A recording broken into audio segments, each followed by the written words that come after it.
قطب الدین ایبک مسلمانوں کی 800 سالہ کامیاب حکومت کا یہ بھی ایک راز تھا کہ قطب الدین ایبک شکار کھیل رہے تھے۔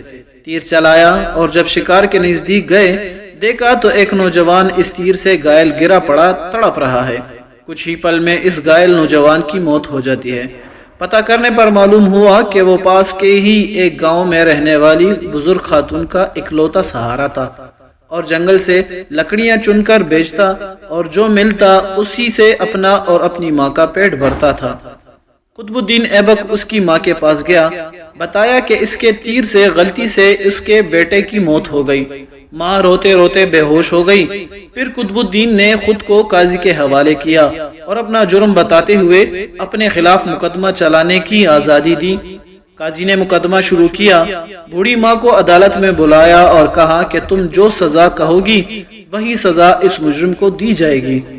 بوڑھی عورت نے کہا کہ ایسا بادشاہ پھر کہاں ملے گا جو اپنی ہی سلطنت میں اپنے ہی خلاف مقدمہ چلائے۔ اس غلطی کے لیے جو اس نے جان بوجھ کر نہیں کی، آج سے قطب الدین ہی میرا بیٹا ہے اور میں اسے معاف کرتی ہوں۔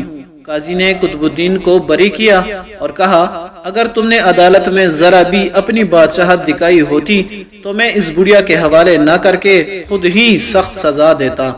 اس پر قطب الدین نے اپنی کمر سے خنجر نکال کر قاضی کو دکھاتے ہوئے کہا اگر تم نے مجھ سے مجرم کی طرح رویہ نہ اپنایا ہوتا اور میری بادشاہت کا خیال کیا ہوتا تو میں تمہیں اس خنجر سے موت کے گھاٹ اتار دیتا۔